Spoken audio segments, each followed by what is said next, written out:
be with you always.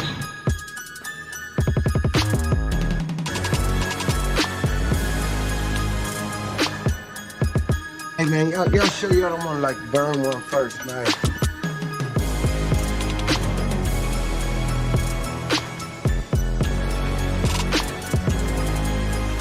Why did you say that name?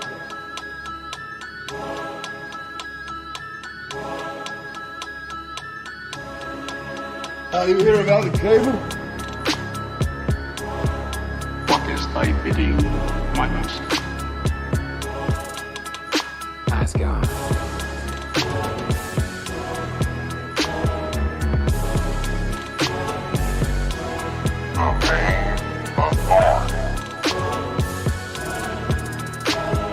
Forever, forever, ever. Well, what in the hell do it do, man? What's up, y'all? What is good out here? Hey. Oh man, like why it feel like it been forever since we did forever. Like, oh man, you know what it is. It is an early version, early in the week that is, version of the Mayne Authority. Sawce edition. Yes, sir. I am your boy, Freddie Roy. This is the homie Lavis, and we in this thing. How you doing? How your mama doing? What's up, peoples? What's good, man? Hi, mama. Hey, mama, good. Let me get on my. Let me put my clean voice on. Right. What up? What up? What up? Oh What's man, up, peoples? Missed y'all. Yes. Totally missed y'all. that part. We had to take that week off, man. We had some things we had to work on, get some changes going. He ain't never That's lied, all man. good. It was one of them weeks, boy. Busy fighting, trying to keep the bug off and all that good stuff, man. It was wild. It was wild indeed. Yes, But for sure. we are Hopefully most everybody definitely had a good week. Yes. Yes. That part.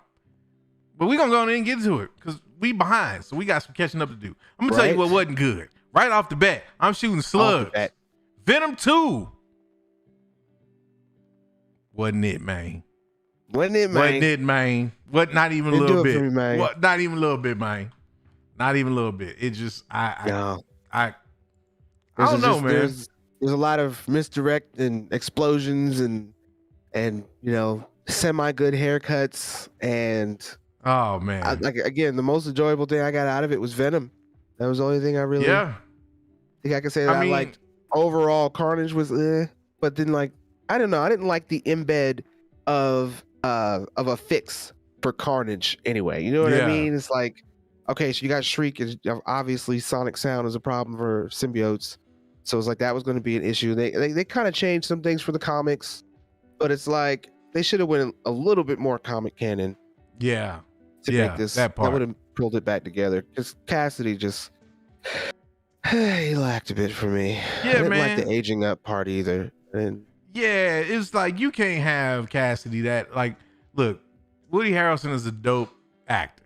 We have seen this man kill it in role after role after role, but I think we can all agree that we have hit the point in his career where certain roles just ain't for you no more, bruh.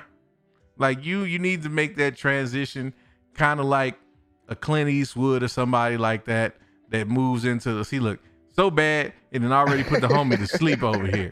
Look, man, it don't make no sense, bruh. It's terrible. You ain't got to go to sleep on the people though, man. Like wake up, man. Like come on, man. Retrograde. Totally retrograde. It's something out here is this ain't. There we go. Now we got you woke up, man. Now we got you woke up. My bad, Joe. No, you good, brother. You know what Venom does to me. Yeah, it's just that's how I felt watching that movie, man. Like it was a struggle to get through that movie. It was a struggle because you have such high hopes. Now, and here's the thing, like I'm just going on to say this. I like Tom Hardy's Venom. Yeah. Even that couldn't save this movie. No. And the thing about it was the movie was written so poorly, in my opinion, that it made Tom Hardy and Venom annoying as hell. Like there were parts of this movie where it was like, okay, this dynamic is not working for this movie. particularly at the end, like when they were facing off against Venom. It's like this is the way that you're gonna go with how you have this. Like, nah, stakes didn't feel high enough. Right. Yes. The stakes that did was not the thing. feel high enough for Venom versus Carnage. Like that. No. There wasn't enough build up. You didn't get to see enough of Carnage's like they basically boiled down his like reason for even wanting to go at Venom so much that it took away the weight. Like you didn't like they BVS. They BVS'd it a lot. They BVS'd the shit out of this movie. Oh boy, sorry about yes. That's that part. That part they yes, sure they did, man. And yes. it just like from a pacing standpoint, like the movie tries to start off on all cylinders, then it like comes to a screeching halt, then it starts to pick up a little bit, then it slows down again, and it was like just a classic case of the writers not really knowing what direction they wanted to go in this movie. Like that's the way it felt to me, man. It's bad when the post-credit scene is the best part of your movie. I'm just saying. Right. The post-credit scene is the only thing that redeems this movie even a little bit. And believe me, it's just a little bit. Right. Because and I'm sorry, go ahead. I was just gonna say, because in my opinion, I feel like that post-credit scene was thrown in there because they knew that movie was trash. Okay, so see, I feel like the movie was trash because they was gonna put in that post-credit scene. Oh, so and you think they were like, okay, let's just wrap this up because we know we doing this, so we not gonna worry about it. Right. Like that's what the thing was for me. It's like I didn't think that they were going to put too much more into the movie because they already knew they were going to switch over, and this was the post-credit scene that we heard about like a year or two ago that they had to take out of Venom. So it's like now, okay, you put it back in, and then they pushed Morbius because that's probably going to make more sense now, coming after this movie instead of coming before it because of the changes that they're making. So that makes me wonder if Morbius is even going to be a good movie because that was kind of semi-filmed to be in the Sony verse. Right. So it's like, did they move it and do like reshoots to make that better? What's the deal with that? So I feel like this movie kind of got what it got because they were like, yeah, we're going to go over there and do this with the MCU. So we're not going to have to put too much into this. Let's make Venom cute. And let people like Venom. Let's tease She-Hulk, or excuse me, She-Venom. And let's wrap this up clean. Let's kill Carnage, back off.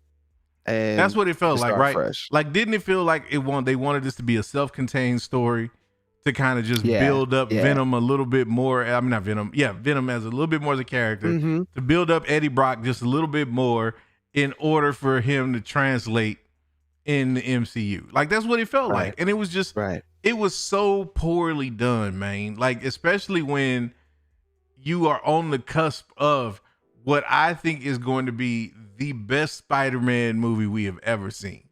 Right. Like I think No Way Home is going to be that movie, and so you have everybody kind of built up and ready for this, and you get this. Right. You get this. Nah, man. As a Spider-Man fan, man, it hurt. This one hurt. It hurt. Yeah, I didn't get hurt by it, luckily, but it was I was able to take myself out of looking at this for something that was gonna be like if okay, so like my point is like if this had tied into something like MCU wise, then I'd have been like really critical and been hurt. Right. But the fact that there's already been news about them merging, there's already been signs of them doing the little mergers. That I was able to go watch and enjoy the movie just for seeing Venom, just for at least seeing Carnage. I thought they did a decent job with Carnage, like seeing him morph and do all the different hard skin weapons that you got. Like I used to have the toy, so like seeing the little scythe and the axe and all that types of stuff. Like I thought that was cool. They tried to pay off the comics with him breaking out of the jail, out of prison. Yeah. So that was kind of cool. But just like having to deal with Woody Harrelson, that kind of took me in and out of it a lot. Yeah, is really what did it for me. Like I liked Brock, but I don't know. Like you said, I think they like sleazed him up just a little bit more. So when they morphed him into the MCU, he would at least fit. But what I want to know is Eddie Brock going to try to be the bully that he was off top, or are they going to do the black suit crossover this way, kind of like, and then kind of redo Spider-Man 3? Right. Well, see, that's the whole thing too, right? Is just like this Eddie Brock is a different vibe from the comic and a little from even the original the Sam Raimi trilogy. Like you don't get and from the show even, because there's that, once he interacted with Peter Parker, there was kind of an adversarial thing there, and they could still do that. But I mean, with this version of Eddie Brock kind of being, the lovable loser almost, like who's gonna believe he's about that life now all of a sudden? Like what's gonna happen to turn him into the quote unquote bully almost? Right. Well, I mean, since they phased him over, all they honestly have to do is give him whatever backstory that fits for the MCU, period. Like when he shows back up, he might be used to something, but the people who approach him are like, what's up with this? What's up with that? Blah, blah, blah, blah. Right. I got you. So, I mean, they can fit any narrative at this point. Yeah. It's going to be very, and I think I have a culprit. And if this is what I think is going on, I'm going to be highly upset. But I noticed a little inside, little bit behind the curtain, y'all. Every time I go back and make the Discord window active, then you unfreeze. So I think they may have done an update to where to conserve resources or something. It's janking with the video because it sees that that's in the background. Gotcha. That's possible. Always something, man. Always something. Always something. The more you know. Exactly. But yeah, man. I mean, Venom. Again, I don't want to say it was the worst like comic book movie we've gotten in the last, let's say 5 years, but it's in that conversation. It's definitely, it's not New Mutants bad. No, it's not New Mutants bad. It's in that. I enjoyed Venom at least. Yeah, I enjoyed Venom at least. I won't say I enjoyed it. I'm not even gonna go that far. I'm gonna say I tolerated it. I didn't stop watching it. Yep, definitely better than Dark Phoenix. I did not at any point. Oh yeah. I did not at any point get up and go, okay, I can't watch this anymore. Right. Like, no, I was like, okay, we got to get. I want to at least see where this goes. New Mutants had me pull the puppet out and try to point where it touched me wrong. Yeah, man. That was just with New Mutants, if it would have had a dope post-credit scene, would it have saved it? Like if we found out New Mutants was gonna come into the MCU. No, that would have made me pull a Stewie from Family Guy and go get a plane and go fly it all the way over to wherever the director, writer, whoever came up with that, and go slap him at the door and be even trash this now. Even if they were gonna take them into the MCU and have them wiped out by somebody. No. He's like, just don't even bring them anywhere close. No, Consuelo right now. Beautiful. Oh, glad we are in agreement. Glad about that. Yeah. No, because even I'm barely even remember any of the characters in there, but none of them were done right. Not one of them. And then when you got to see how powerful they were, why you pull me into a New Mutants conversation? I'm not doing this. See, look, I'm just look, man. Okay, woosah.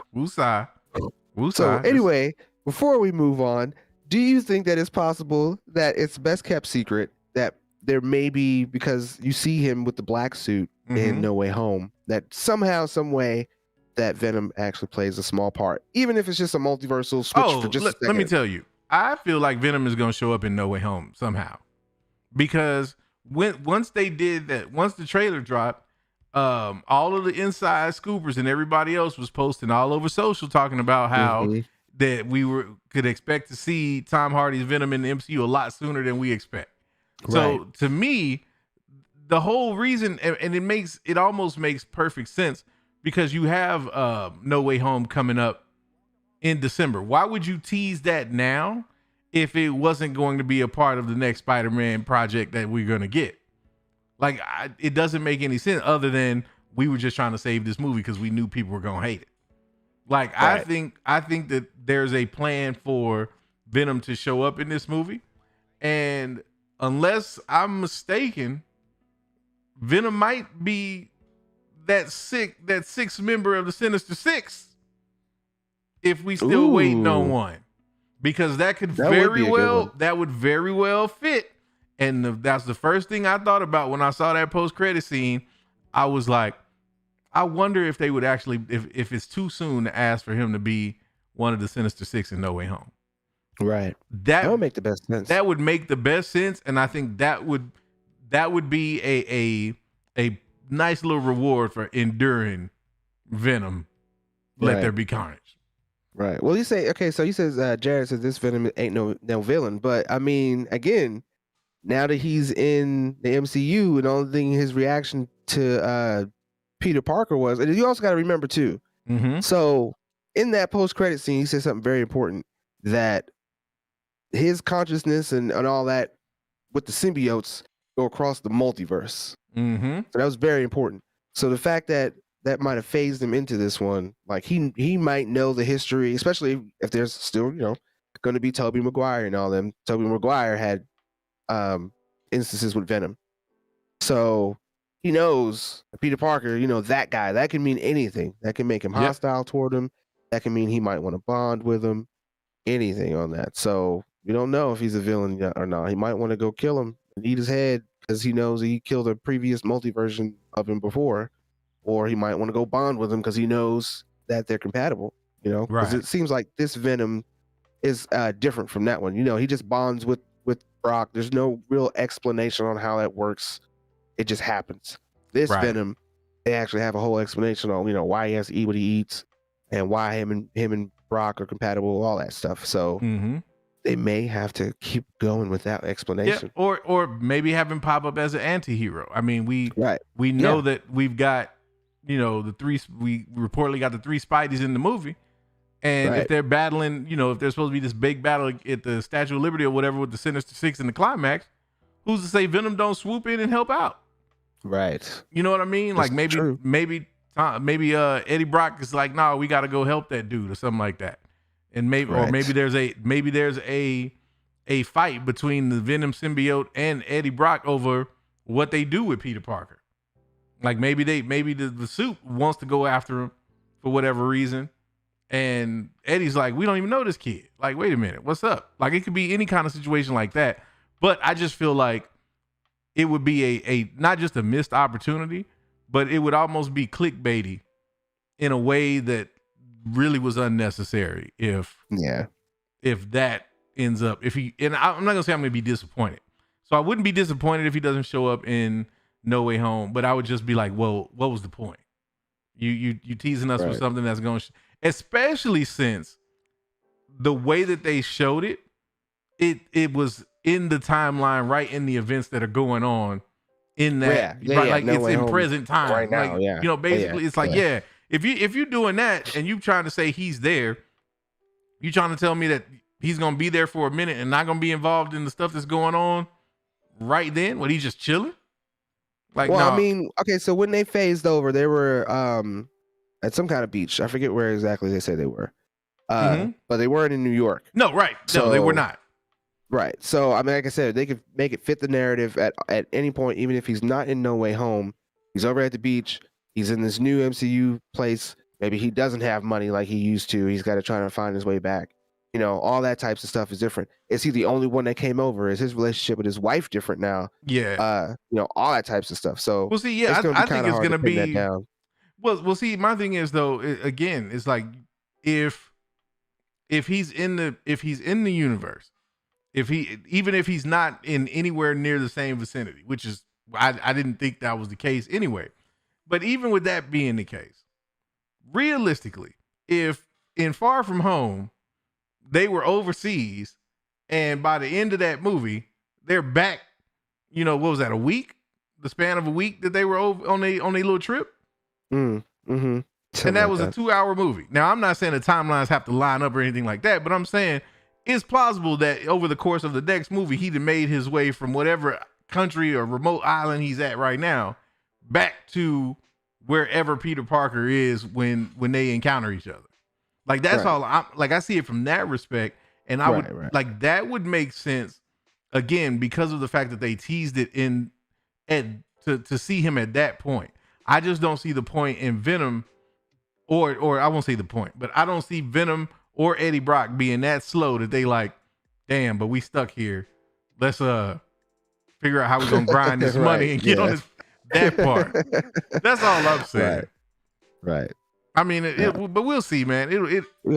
Either way, it does not change the fact that Venom at very best was lackluster, and that's just disappointing. That's just disappointing. Well, I guess let's move on and see if this was disappointing for you as well. What about that what if finale? Oh, right. Finally, we get to talk about something else that didn't really nail it for me either, man. Yeah. Like, I'm going to take now, because I've been thinking about that. I had a whole week to do it. And I thought about getting in here and kind of trying to rip apart some of the logic or the plot holes and speaking on it from that standpoint. But that's not what took me out of that finale. What took me out of the finale was the fact that this was legitimately a self-contained season to tell a self-contained story to basically set precedences for the multiverse. Right. Now, I think, and again, I think that this is another case. This is another WandaVision scenario. And I'll tell you what I mean by that. When we got pissed at WandaVision, what we said was, or what the narrative was about why people were upset, is that people got their hopes up. They thought it was going to have all of these reveals and everything else, but that ultimately, people were let down. So they decided, oh, well, then WandaVision wasn't good. So and I was like, nah, that ain't the case. Now, I'm going to just keeping a whole buck about What If. That is exactly why What If wasn't good to me. Because, and yes, they did come out and say that What If would not necessarily tie directly into anything going on in the MCU timeline. We knew that. Right. But my question is, after watching all of that first season, then why the hell do I care? Right. Other than you've just set a precedent that now the watcher can, if so choose, get involved, or that there is a possibility for beings to become aware of the multiverse on a cosmic level. Like, that's literally all you established in that show. I know, but even that logic still doesn't make sense in that either. Like, there's some things in there that still needs to be explained that I've looked at other YouTube channels, I've looked at it in articles, and we're all on the same page as the logic doesn't make much sense when you're talking about these Infinity Stones and multiversal implications. It doesn't make sense. I mean, even to say that each multiverse is unique, so that means that their stones are unique, but they were able to pull the stones from them in the same unique way. They just weren't able to atomize them and keep them that way. But if there are different Infinity Stones that are unique like that, which means that they could have pulled the stones from the other multiverses somewhere and used them against him and been equal power, or like, I don't know. I mean, they're saying just to even try to sit here and try to speculate all the different meanings that it could mean with the Infinity Stones. Like, it just the ways that they went about doing that to even try to create a pocket dimension within a pocket dimension. It just was, that part was elaborate for no reason. Right. And they didn't explain much about the Infinity Stones. I mean, anybody with an Infinity Stone with all the whole collection who can wield them can just go travel through the multiverse unchallenged. The one thing, most powerful being now. I don't want to forget the credit. So this might have been either heavy spoilers or screen crush, one or the other, if not both. But one of the things that they mentioned with that is that a being like Ultron, who is partially made up of an Infinity, and partially made up of an Infinity Stone. Once a being like that collects all of them, perhaps that because he's partially made up of the stone, that gives him an awareness or a power that a normal person who was able to harness all of the stones wouldn't necessarily have an understanding of on that level. So like I can take that leap of logic there. Like the whole stone thing for me, because the other point that somebody made also with that was, if that was the case, then why wasn't that a problem? I mean, it was kind of the same situation with Tony Stark, and when they went back and got the stones from different years or time periods in Endgame, it was like essentially those stones, while they were still in the same universe, if you will, were different parts of the timeline where things kind of deviated. So it was, the same kind of scenario there in a sense. So again, the stone thing for me didn't really, like I can suspend disbelief with the stones enough. But the problem with me with the show is I just didn't give a damn about half of these characters. Like I really didn't care about Party Thor. I really didn't care about Captain Carter. Like it would be dope to see more of her interacting with the actual sacred timeline of the MCU. But seeing her in her own universe doing her own thing, I really don't care like that. Same thing with Black Widow. How that ended, and them reuniting her or putting her in another timeline with the Avengers where she was already gone. Like, no, I don't care. Like, none of that matters because we're never going, like, I won't say never because we don't know what we're going to get in the future. But if none of this ties into the sacred MCU timeline that we were following at the end of Loki, then this was essentially, just a show for whatever for entertainment purpose and not really to further the plot at all, which again, there's nothing wrong with that. But for my taste, then in that case, you've got to do a little bit better job than what they did in terms of entertaining me, because that wasn't it. Yeah. Like that was my thing. It was just too many episodes in the season that just didn't entertain me even as a standalone.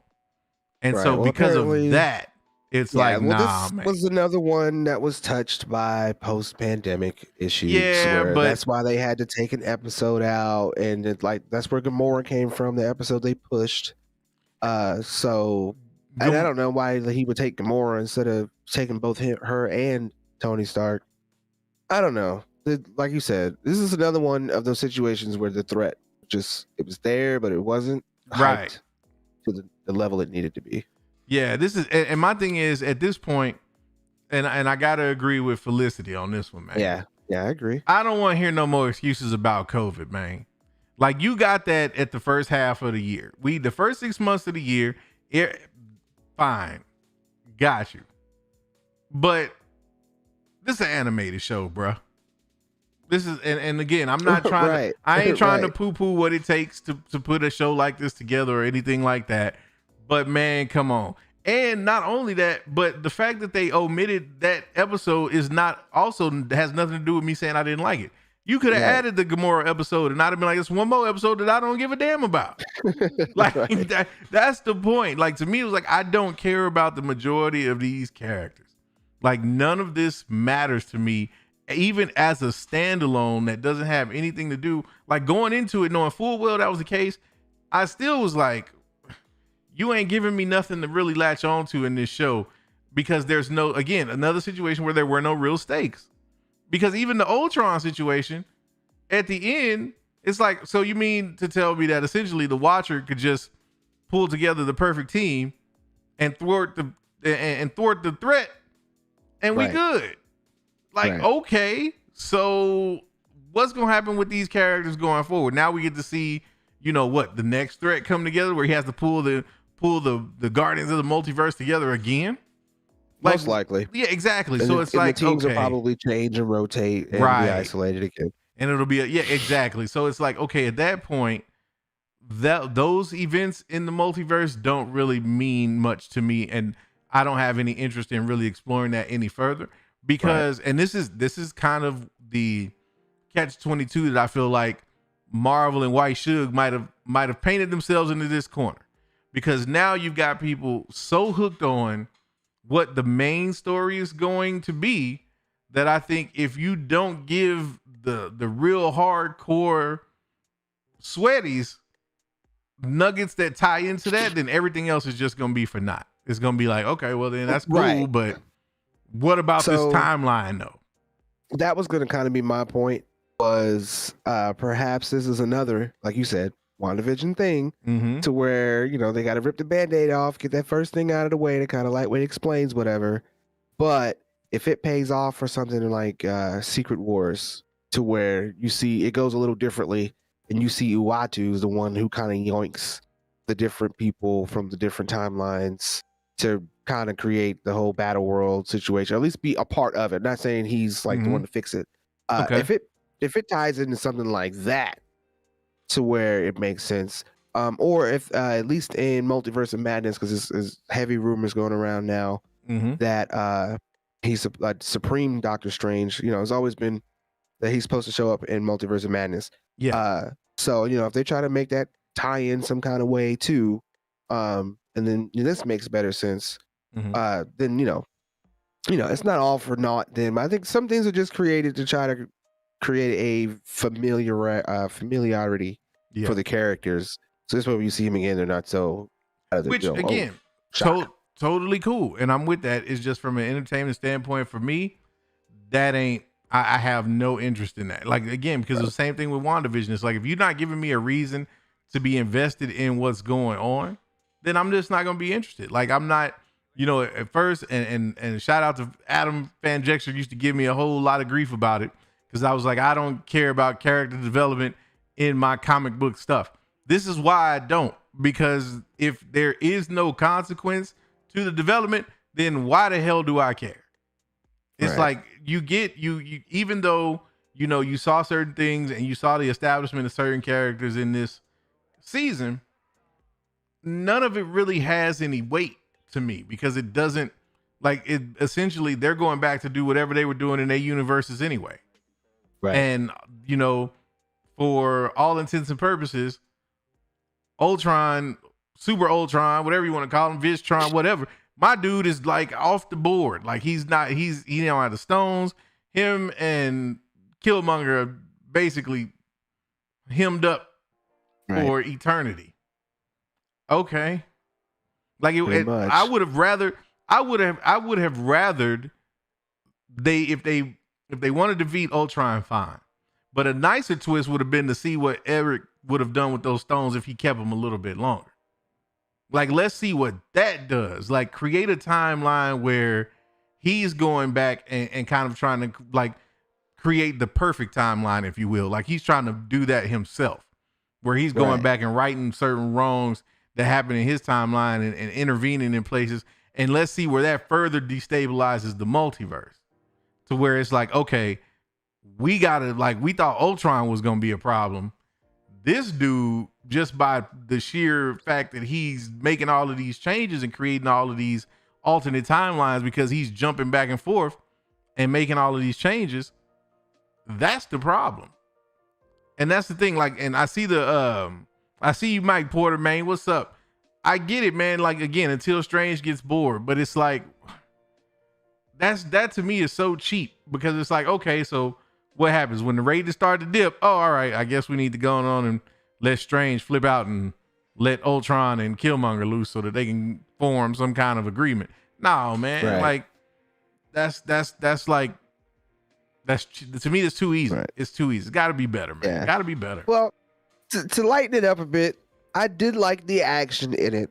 The action in it was well put together. Yes. If you were able to submerge yourself into the episode, you were encapsulated by the views of that, and you were kind of drawn into, how are they going to do this? Where are they going to be able to take down Ultron? And I did like the part where they all teamed up and was knocking my man loose. Like that was pretty good. I'd like to see a lot more team ups like that in live action. That would be cool. Right. But I kind of felt like you was watching a Marvel versus Capcom game. Yeah. Or something like that. And you got to see all the team ups at the end when Ultron and Infinite gets stones and stuff like that. That's what this kind of reminded me of. And that's why I knew where they were going with this. Because I felt like they took a little bit, they unfantasized it from the Japanese standpoint and just Americanized it. But this is like Marvel versus Capcom Infinite, pretty much, for PS4. Was what I got out of this. It's the same villain at the end, just all American made villains and stuff. So right, it was all right. But You know, I do agree with Fan Jaxer. He said, do we agree that it would have been better if they were just one-off episodes? I would have been more into it if they were just one-off episodes that explained a certain point in time and the different multiverses with these characters. That would have been fine. I didn't really see a need to try to tie them all in at the end for some kind of multiversal calamity that needs to be solved. I think that was a bit over the top. And maybe they did that because, Chadwick Boseman also, he was supposed to get a spin-off show from this. They was going to do the Star-Lord T'Challa spin-off. Hadn't heard that one, man. Yeah. They were totally going to do that. So, but, of course, passed. So it might not go that route now, but that was something that they had planned for him. So, this was, I think, essentially supposed to spin out a couple of different things like we're hearing now. Maybe they'll show up in Multiverse of Madness. You might get a little No Way Home, and maybe something in Eternals might come together and make some sense out of all of it too. So we just gotta wait and see what pops up and take it how we get it. Yeah, no doubt. We're gonna love it and hate it. We're gonna see. I guess we can squeeze a little Eternals talk. Anyone squeeze a little Eternals in there? Yeah, let's do that, man. Let's do that, man. Just casting for Adam Warlock. You really have a problem with this casting, man. And now we gonna get into it. Let's talk about this Eternals, man. Let's talk about it, man.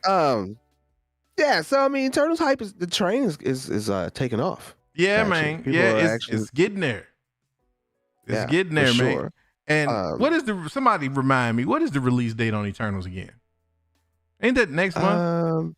Yeah, it's in November. I think it's the 2nd. Yeah, maybe. Somewhere around in there, man. Right around the birthday week. Right, either way. But it's in there. Oh, is it November? Is it my birthday? It might be closer to yours, man. Might be closer to you, man. I don't think it's my birthday. I know movies that come out on my birthday. I think it's just shy. Because my birthday doesn't come, it's usually a Friday, so it might be the 5th. Because I think my birthday is actually Tuesday. Got you. Yeah. Or Tuesday. So that's on the weekend, on my weekend. Okay. Yeah, it's on your weekend. So I'm with you. It's still my weekend. It's just later in the week. There so we go. share. Exactly. It's like both of ours. Right. It's both of ours. Like everything we do, right? The whole month is ours. Exactly. But, we own it. At least till about the 24th or 25th. Yeah, and then it switches over and it's like, man, who cares after that? Exactly. Nobody cares. Exactly. But yeah, man, the Eternals is looking, the hype is looking real, man. Like people are getting into it. And I think, this is going to be, in my opinion, this is when we find out just how strong the MCU still is in terms of the grip they have on us sweaties, swarmies, and normies alike, man, because this is going to be the one where you're going to want to see how many people come out and check this one out in theaters. And not only that, but people going to be going to check that out, hoping that they get some kind of another trailer or something for No Way Home. Like, that's going to be. I think the big draw to this is starting to begin to be mutants. Yeah. That's what I'm feeling the big draw. Everybody who's a sweaty or even a swarmy is like, hey, I think that they're going to introduce mutants in here. The normies, they really just like it because this looks like a new Avengers. This is, even though it's not, it's got that same feel. Yeah. So the normies are coming in and being like, yeah, we want to see a new team up because now we got this dude who can shoot laser beams out of his eyes. Right. Blah, blah, blah. Yeah, but I mean, it's going to be cool, man. I think the movie's going to be good. Like, from everything that I've seen, I think Eternals is going to be a dope movie. I think the key with Eternals is going to be how much of that buzz can it capitalize on that first weekend? Like how much noise can it make that opening weekend? Can it make enough noise to kind of ride all the way through like Veterans Day weekend, which would give it a good two week run in the box office. Mm-hmm. Like that's what it needs. You need, in order to say that, and I don't want to put a number on it yet, but we need to be talking about that movie, I think, for at least a couple weeks in order for me to feel like by the time we get to No Way Home, even though that's a Sony movie, I totally get it. Right.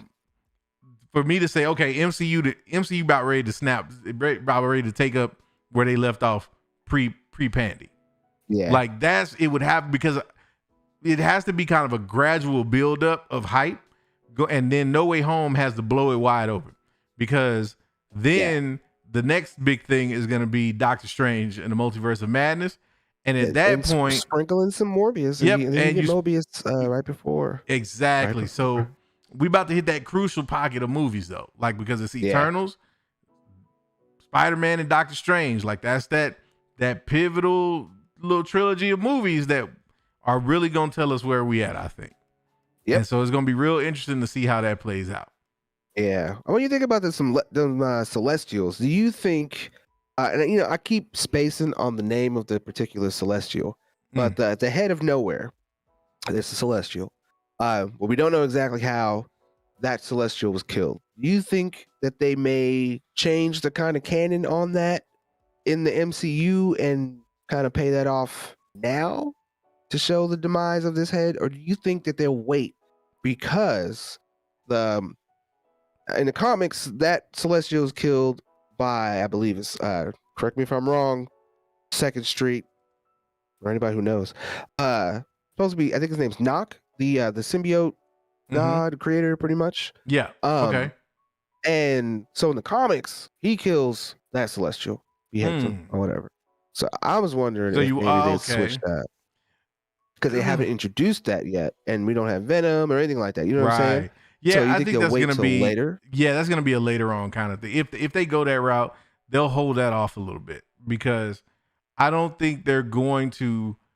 I don't think Disney MCU proper is really ready to intertwine themselves with Sony that much. Right. Like they cool with the Spider-Man thing to be like, all right, we can loosely kind of play around with this universe and make something shake.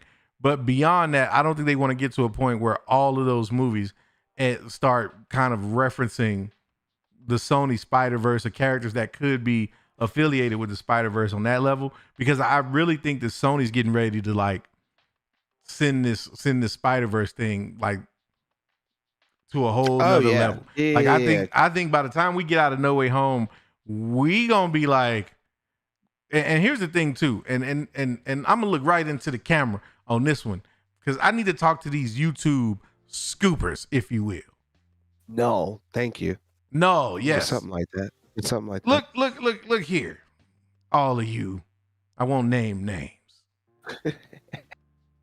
But y'all got to stop being scared of the man. If you've got info, man, let us know. They ain't going nowhere. They need y'all, man. Help me out. I want to know, because I feel like they know what's up, bro. Like it's people that know what the plan is post No Way Home. They know the reveal. They know what's coming. They've been talking about it for a good year and a half now. They know what Sony and Disney got cooking, man. And I think what's going to happen is maybe after that first week, it might not even take that long. It might just be after that first weekend, that initial weekend. Okay. All the Spider-Man news going to drop. And what I mean by that is, we gonna get so many different Spider-Man projects announced. It's gonna be crazy, because we're gonna be like, wait a minute, they doing what? They gonna do a movie? They gonna do a who? Yeah, they doing a show about who? Watch, I'm telling you, it's gonna be crazy, because what I think Sony is about to do is go all in on the Sony Spider-Verse, and I think they are going to. I don't know, and I still don't know whether it be Toby or Tom, but it's gonna be one of them.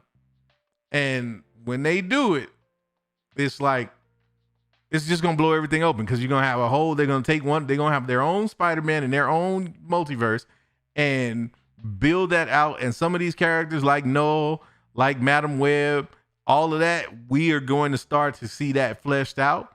And that all they're waiting for is for this movie to drop.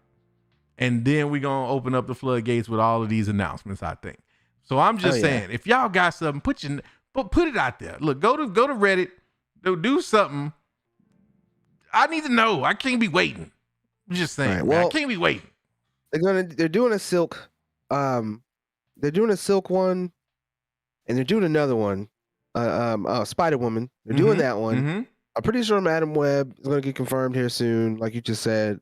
And what I'm really wanting is a 2099. I know he's going to be in the next Spider-Verse movie, but I want a live action 2099. Yes. That's what I want. Okay, Miguel. Yes. All day. Because that suit is cold. Like, that is the most simplest yet dopest looking suit to me out of all his costumes. That is the number one. But yeah, I mean, they're gonna bust it wide open, dude. They're gonna, like I said, you're gonna get a couple side of them. I'm hoping that they maybe do like a Gwen Stacy something. I think they will, man. Gwen Stacy animated something would be cool. Yeah. And then this is what I was gonna also say. So besides getting that from out of this, I don't know if you heard about the Charlie Cox news. What's that? But apparently, so after they're going to be working, and I think it's going to be in Hawkeye, where we first see the character Echo. Okay. And Echo is more of a Daredevil character. So they're supposed to be spinning off doing a show about Echo, and Daredevil is supposed to be in that show, along with Kingpin, supposed to be in that show as well. And then after that, most likely they'll spin off and give Daredevil back his own show and kind of update it and pick it up. Supposedly, they're supposed to kind of pick it up from where they left off season 3 on Netflix, but just with the updates. And this time it'll be canon, and they'll actually be able to say the names of the characters, right, and not just do the whole side Green Man for Hulk or Flag Bearer for Captain America. They'll actually be able to say the names and be back on that kind of storyline thing again. So and I wouldn't be surprised if they kind of tie in like the Midnight Suns. Yeah, with the Daredevil type thing too. So, yeah, man, it's a lot.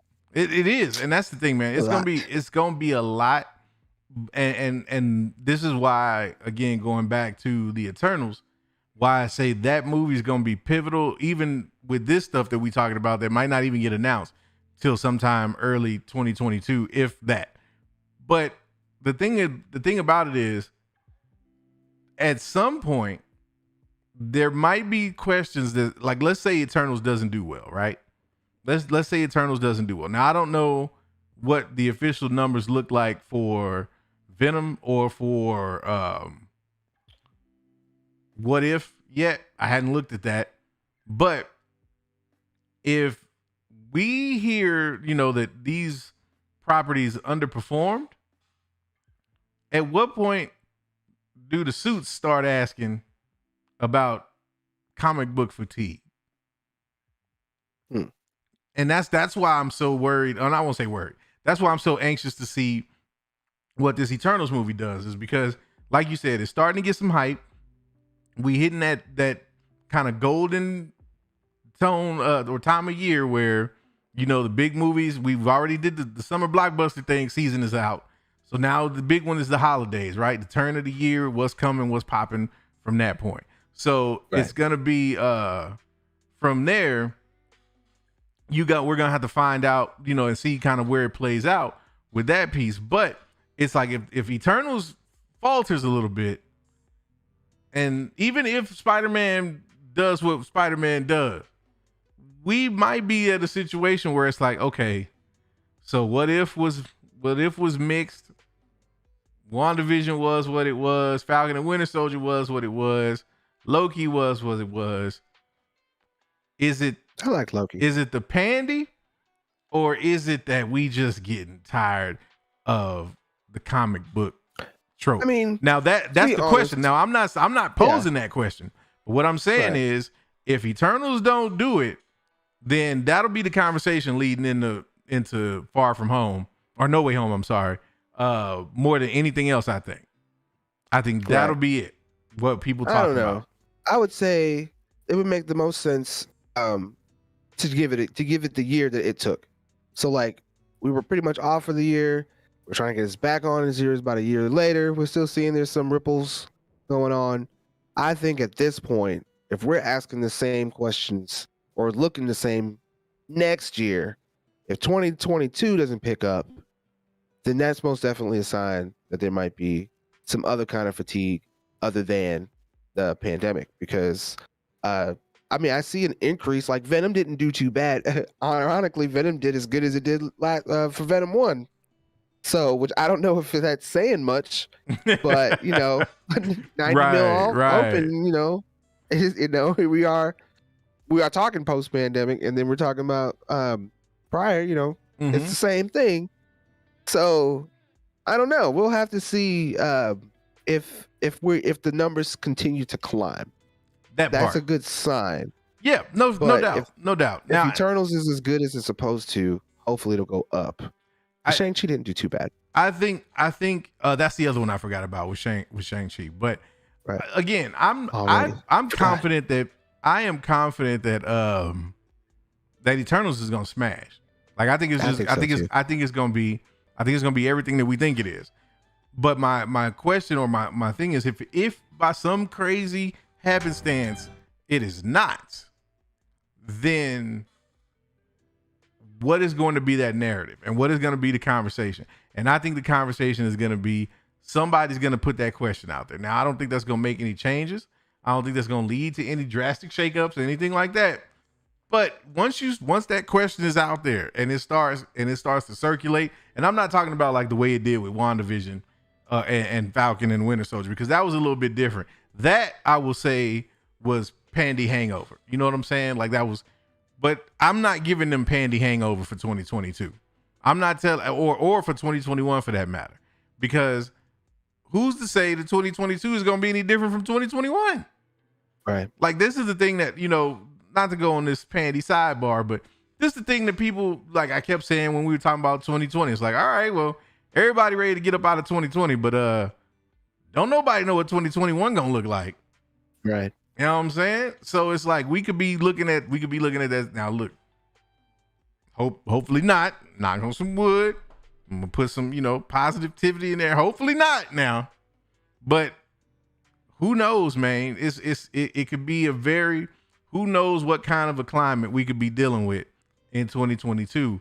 And again, it's just one of those things where it just makes me wonder, man. Stranger things have happened. And again, my gut tells me we ain't gonna have to worry about that.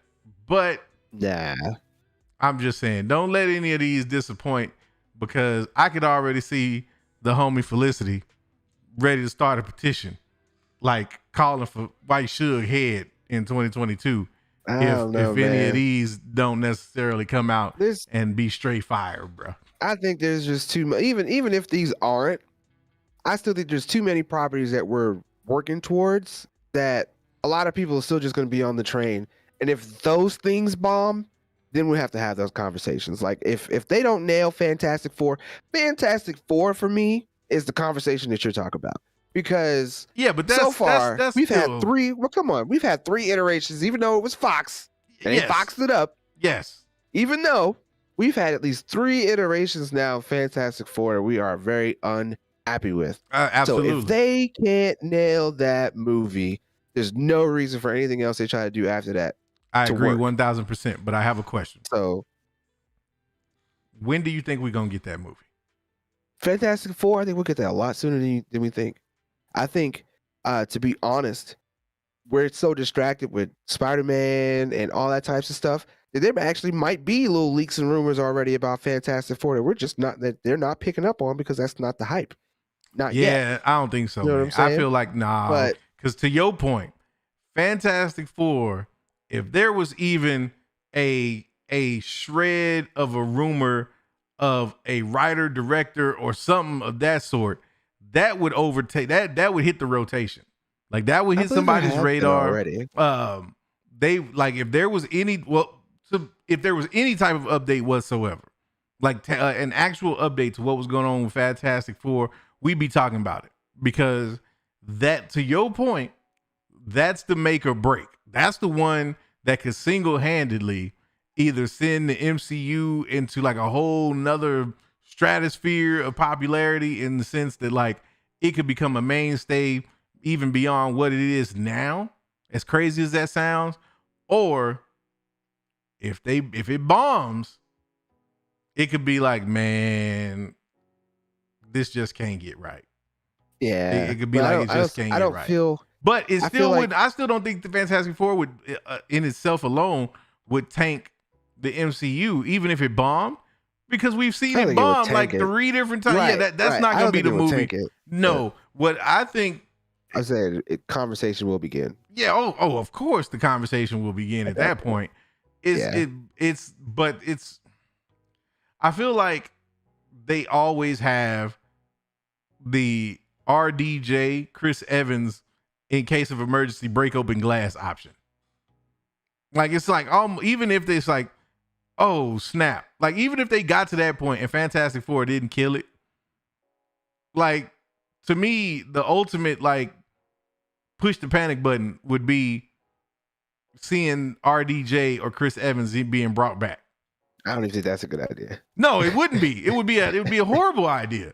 But I'm saying like that would be like if they started pulling that, because that to me is that's like a DC move, in my opinion. It's like, oh snap, we faltering. Well, it's an emergency. Like or better yet, instead of DC, that's a better analogy. That's an old WWE move right there. That's like, you know what? People, we ain't selling tickets no more. We got to bring The Rock back for a couple of months. Where's Stone Cold at? Where Hulk Hogan at? It's like, come on, man. Like, well, apparently the story for Fantastic Four is still being written. Thanks to the homie Jared. Appreciate you, Jared. Tweet with me. But yeah, it's still being written. That's what's up. So it's not a conversation to have just yet, which I think is why it's not. As I'm saying, it's not something that's out there yet. But as soon as they start, as soon as it putting does, it out there, yeah, man, you're gonna be microscope on that because I think the biggest setback. I think Feige probably did try to go get Emily Blunt and John Krasinski, and it was like, no, we're good. And so they had to go back to the drawing board. But I'm still down for having a Joseph Gordon-Levitt cast somewhere in there. I'd even take him. I don't know about Dr. Doom. No, not a Dr. Doom. But he'd be cool as a Reed Richards for me. And a Zac Efron for your boy Johnny Storm. I'm cool with those two. The other thing, I'm still sticking to this. I don't care. He can't be CGI. I do not want a CGI Hulk-like thing. I want practical. Just go back to practicality. Do not make him look like Korg. Please no. I feel like Korg was like the test. They was like, okay, if people can accept Korg, then maybe they'll like the thing like this. No. Maybe like go back to practical I want to call it magic. I don't know why. But movie magic. Just go back to practical movie magic and do like the Turtles or something like that. Give him some height or whatever and figure out a way to make him and Hulk look good when they fight. Yeah. Like, that's it. But I don't know who I would cast for that. And I'm still up in the air about even these Jennifer Lawrence rumors that she might be your girl, Invisible Woman. Yeah, I don't know. I'm on the fences with that one. I got you. Well, perfect segue, because since we talk about casting choices, yes, why don't we go on and get into the news of the day, which is that one Will Poulter has been cast as Adam Warlock. Yes, thanks to the confirmation from James Gunn. Saying welcome aboard. I don't know about this one because I know Will Poulter in some of his movies that I've seen him in, he's very, when I say dramatic, I mean like he's that kid that's angry because he didn't get picked from the orphanage 10 years ago and he's got a grudge against the world type dramatic. Adam Warlock, the type of character that he is, he's more of a, from what I've noticed, because he's like another being that's able to wield the Infinity Stones. He's more of a calm, and he's like a finite mind. He has cosmic awareness as well. So it's like the original story and how the Infinity War went. Like everybody who went up against Thanos was basically a sacrifice or distraction for Adam Warlock to be able to do what he had to do. which is another thing too. It's like, okay, so we're finally gonna pay off this Adam Warlock character. Like, are we out of time here? Like, he would have been perfect to get right while we had the Infinity War. Are we gonna put the Guardians in a different multiverse for some reason that now they have Infinity Stones again, and then we give Adam Warlock a chance? Why are we doing Adam Warlock now? So I mean, I'm a little on the fences on both ends because I would have rather, I probably would have accepted him to be more of a Nova.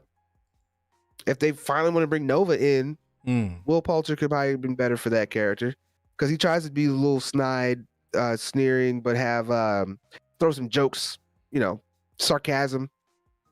He would have been good for Nova. But Adam Warlock, Okay. Are they going with the short-haired version, or are they going with the long-haired version? They're gonna beef my man up. They're gonna give him a little height. They're gonna make him look, because Adam Warlock's like lightweight, intimidating. You see him, you're supposed to be like, oh yeah, I don't know, I'm not sure, but I'm not really trying to with that. Got you. I got you.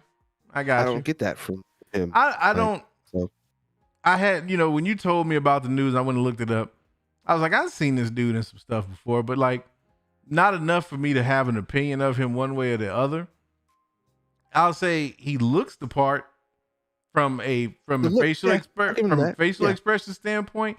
I think he can handle it, but I think it's just going to come down to his execution of the character, and how well they write the character will determine, whether fans accept it or not. But I can't help but ask myself, considering how long ago that Adam Warlock tease was, in the sense of just actual movies and in the sense of the timeline itself. Right. Like, are we supposed to care? Right. Like, when you gave me the news, I was like, oh, did they? Okay. Then I was like, oh, people talking about this. Like, this is kind of a big deal. And I'm like, why? Like, I just don't understand why anybody's at this point would care about this casting choice when we don't even know the context of which the character is going to show up. Like, and I don't think, for my money, Adam Warlock's not one of the characters that I'm like, oh, I can't wait to see him on the silver screen. Like, even when they teased him in, I mean, at one point, yes, you did. Well, yeah, because you kind of wondered if he was going to have his part in Infinity War. Exactly. But once we got Infinity War and he wasn't in it, and it didn't have nothing to do with Adam Warlock, he was nowhere to be found, and we saw that they were going in a completely different direction with that plot. I'm like, okay, well then I guess that was a throwaway. Like, no one really cares. Like, right. you knew at some point they were going to come back to that. But it's like, right. Okay, well, at this point, I mean, it's kind of like, to me, to be honest, it's almost like if they go back and you see them going to look for Gamora again. Right. At this point, do we care? Like, is she that integral of a character for like somebody who's just a fan of who's more of a fan of the MCU than they are of the Guardians? You know what I mean? Like, their Guardians fans will care, but like Gamora doesn't really hold any type of weight in terms of like implications for what's happening moving forward. So again, that's one of those negligible characters to me. Like, it's like this movie, I feel like Guardians 3 now, and again, this is just my speculation, not knowing anything about the movie, but I almost feel like it's almost set up like a Black Widow, where it's going to be like, okay, we're going to get this movie, but where is it going? How's it going to matter when we've got like all this other stuff going on? What about this movie is going to make a difference? That's kind of where I'm at with it. I mean, yes, Felicity, I feel you. Remember, James Gunn got canceled, blah, blah, blah. I don't know if that's entirely the reason that we can blame. Like, I'm not blaming James Gunn, him not being in the MCU. If they wanted to make this character happen, James Gunn, hell or high water, would have not have stopped Adam Warlock from being a thing. Unless it was some kind of a contract that we don't know about, that James Gunn has to be able to do Adam Warlock and finish out with this third installment. Other than that, if they really wanted Adam Warlock, they'd have been smart enough to not even make that kind of infringement on any of their characters. So I'm not putting the whole James Gunn getting canceled on that. And there's another one. There's another one I wanted to address on here. Where'd it go? I was kind of in agreement with the replacement of Gamora being with Adam Warlock. That would be dope. I could see that making some sense. But then that means who's the villain? So I guess we got to wait for more casting drops to see who the villain is. I think they were supposed to say it was supposed to be the High Evolutionary, I think, at one point. Okay, yeah, or whoever it was that created Rocket Raccoon, which I think it was the High Evolutionary. So which would actually be a callback tease to WandaVision, believe it or not, because the High Evolutionary was one of their little Easter eggs that they dropped in there, but never paid off in the show. But if he's going to be in Guardians of the Galaxy 3, then I guess okay. But I'm not sure if they would need help from a person like Adam Warlock to defeat him. I mean, I would say so. I mean, Drax, Star-Lord, ain't none of them got nothing for High Evolutionary. High Evolutionary, he's another one of them Maynes that is immovable without the help. So I could see that. But then didn't they create Adam Warlock to go up against and kill them because they stole or got away from that race of people? And that's what it was like, oh, I'll call him Adam so they can go kill. Be the first one to go kill the Guardian of the Galaxy. So, I mean, of course, you know, they can always have that trope where he starts off as bad and then something happens and it makes him good and all that type of stuff. I don't know. I have to wait to see on that, but I'm just not entirely sure where Adam Warlock fits. Not entirely sure about this casting. They're gonna have to definitely pull another Chris Evans on me and make me like seeing this person as that character, because I wasn't all on for Chris Evans until about Winter Soldier. Oh man, Winter Soldier got me. Chris Evans. As soon as I saw First Avenger, I was like, oh, they picked the perfect dude for this. Like I could not, and I'll tell you, the beginning of it when they did the CGI and they had him looking scrawny, I was like, I don't know. But once he became Cap, I'm like, okay, yeah, they got the right guy. I don't know if they're of the core characters, which one, that's a good game, or which one of them was the worst casting. Not saying any of them were bad, but out of all of them, like let's say the core Avengers, we say Cap, Iron Man, Thor, Hawkeye. Oh, easy, Hulk.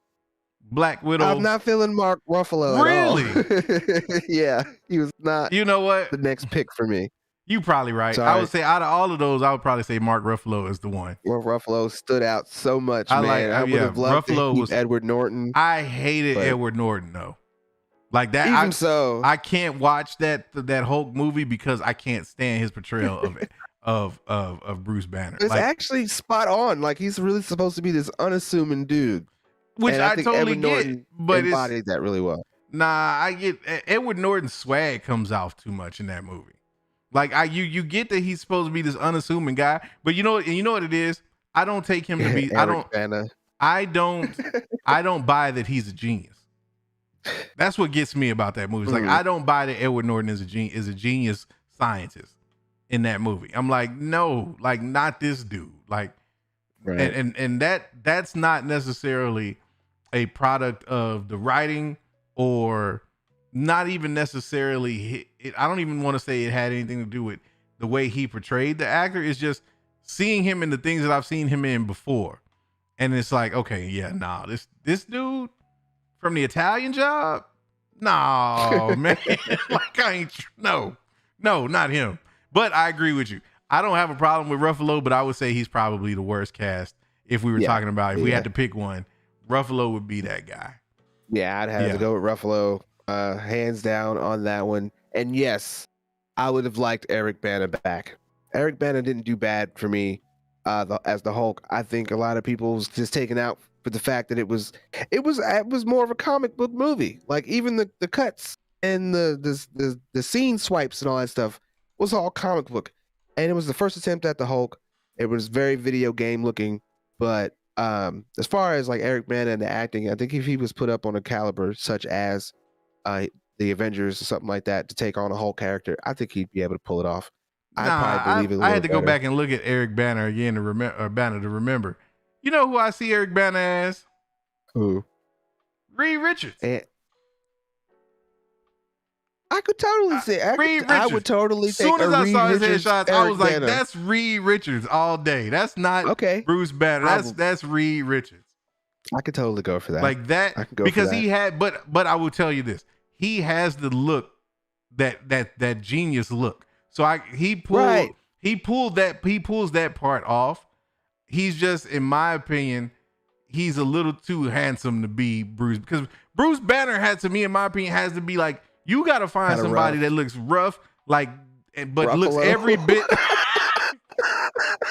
But even Mark Ruffalo don't look rough, bro. Like he's got to look like like from a personality standpoint, he nails the nerdy kind of quirkiness of a Bruce Banner, but the look just ain't there with Ruffalo. I think that's what it is, and I think with Banner it's the same thing. It's like he can probably do it from a dialogue and from a character portrayal standpoint. But like when you look at dudes, you like, you ain't no nerd. You not no genius. Like, no, like Tony Stark in another universe or Reed Richards, something like that. Yeah, but like, I'm looking at him now. Eric Banner could totally pull off the Reed Richards all day, right? And then bring back Jennifer Connelly. Then just make her hair blonde and make her bingo and Susan, woman. Exactly. Make them older. They all need to be older regardless. Dude. And we had to pick between either Sam Elliott or Nick Nolte to do the voice of Thing. Ooh. Nick Nolte. I would totally go. Nick Nolte. I was gonna say I'd have to go Nick Nolte. Nick Nolte, yeah. Gotta be Nick Nolte all day. Yeah, man. Sam Elliott's just too smooth. Too damn smooth. That's what I was just gonna say, man. Sam is that dude, man. Sam about to make me go buy a truck if I see another commercial with this dude voice. I'm trying to I'm like, man, go buy baked beans. You know what I'm saying? I'm like, for real. Like, down with that. Yeah, I would totally Eric Banner, spot on. Yeah. If I heard of that, I would go with that. Yeah, that pops up and I'm like, okay, bingo. Yep, that dude needs to be Reed Richards. Right there. But yeah, man, I mean, yeah, I can go with that. I guess to put a bow on the Warlock thing, man, we'll wait and see. I feel like that's one of those things, like, I get it. They announced it. You got to talk about it, but just with everything that's going on, the hype with all the hype that we have with Eternals building up now, all of the No Way Home mania, ain't nobody worried about no Adam Warlock right now, man. Like, cool story, man, bro. But like, let me know when you got some plot points to let me decide or help me decide if I even care that he's gonna be on. Right, and I guess it's a segue into conversation and libations. But wait a minute. We can't just go into conversation and libation without no commercials. You know what, man? We gotta give them the commercials. Right. Absolutely right. My bad. Hey, man. Nah, man. It's all good. It's all good. Trying to deprive you of the commercials. Oh, no, man. You know the people got to have the commercials, man. Right. So let's go on. Let's go on and do the commercials. And then we'll get into that conversation and libation. Yeah, Kavai. You know how it is.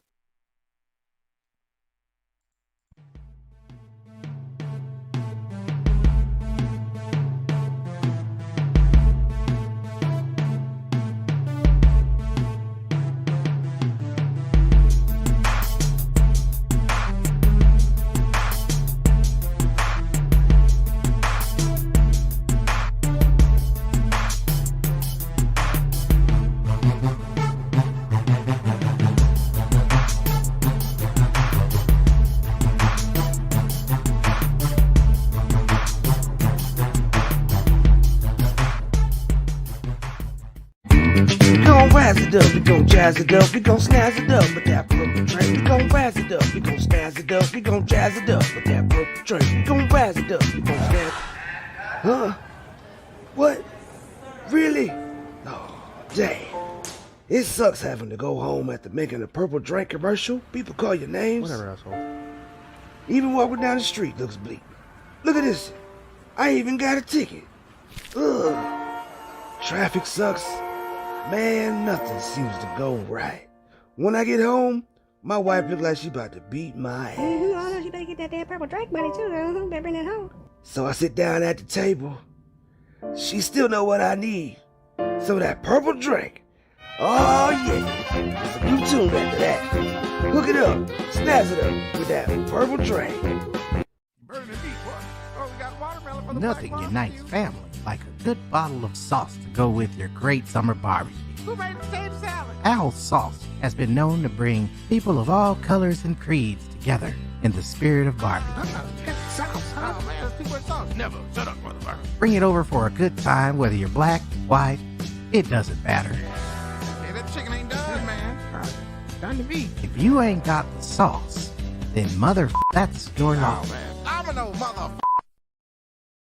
Nah, there you go. Yeah. Oh, wait a minute, we out of sauce. Man, this ain't no sauce. Yeah, what's the difference? Oh, well, you dusty bastard. Al sauce is made with the best ingredients this side of the Mississippi. If you're gonna give me something, it's gotta be the sauce. This made in New York City? If you ain't got the sauce, That's your loss. here's the sauce made with the best you ever seen in your life. If you ain't got the sauce, then motherfucker, that's your loss. Greetings, humans. I am Optimal Prime. We are here to tell you we support the Mayne Authority. Like, subscribe, join the Discord, support on Patreon. We are the Mayne Authority. We are here. We are the authority. Remember, Maynes, go get that bag. Autobots, let's roll up.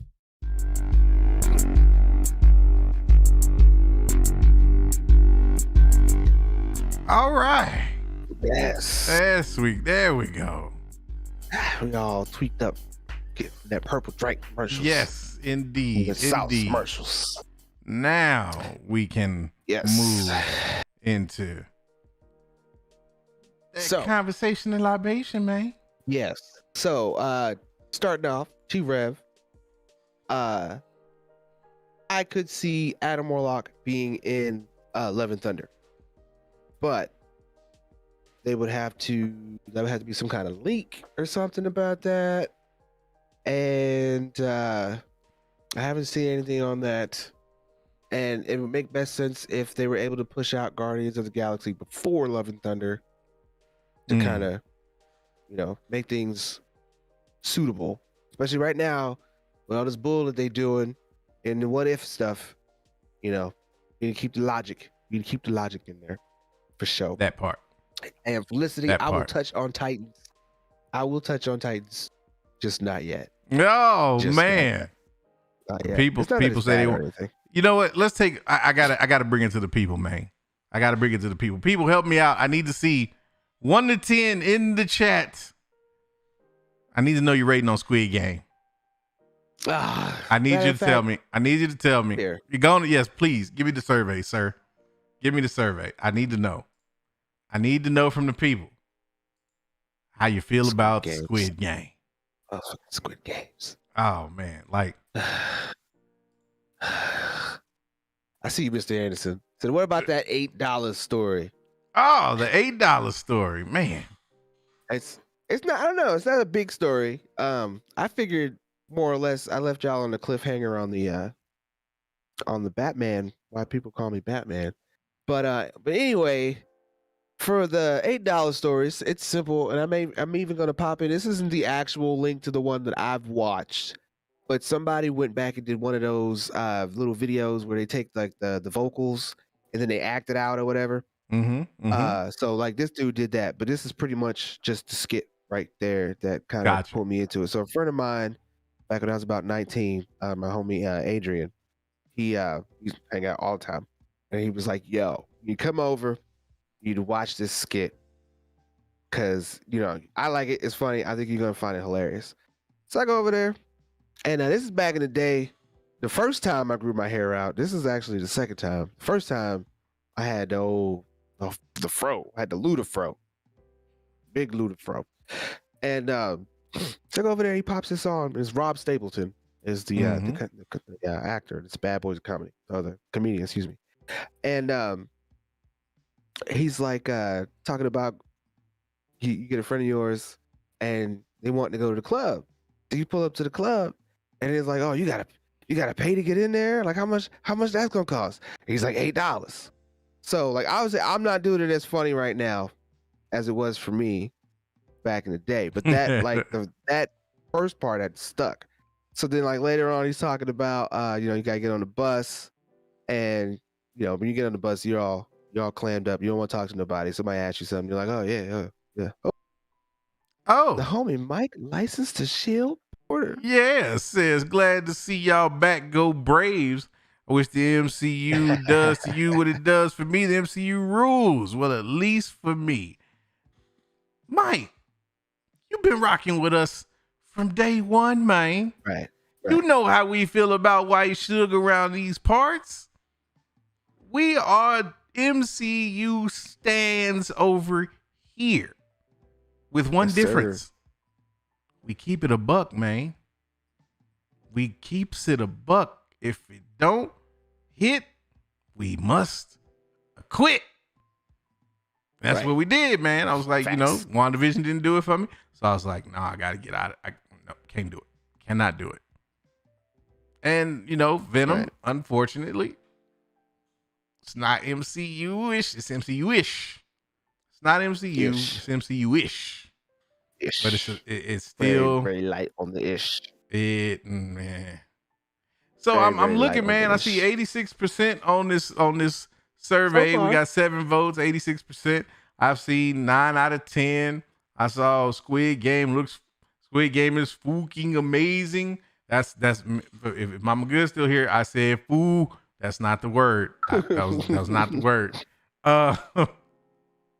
But yeah, man, I see Mr. Anderson said he gave it a 1 out of 10. Man, I gotta tell you, bro, I'm not at a 1, but I'm damn sure not at a 9. Oh man. And I just finished the season last night. It was predictable though. Like that's what gets me. It's mad predictable. Like I knew I'm not gonna spoil anything for anybody. But it's one of those things where it's one of those shows where after the first couple of episodes, you think you have it figured out. And then you get the middle episodes and they make you wonder if you're wrong, only to get to the end and you like, I was right. I was right the whole time. I was right the whole damn time. Like that just, it did not do it for me. And I will say, I think we talked about this the last time we did a stream. I am not a person who gets into gory violence for the sake of gory violence. Now, if it fits the premise, if it fits what we doing, cool. Like the boys caught me off guard because like you just don't expect, you ain't expecting that.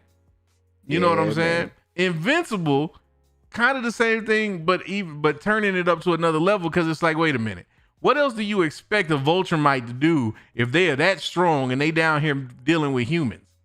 Like that's exactly what you gonna get. Like if Superman was rated R, that's basically what you be dealing with. So again, but with this show, it's like, okay, some of this was like, we want it to be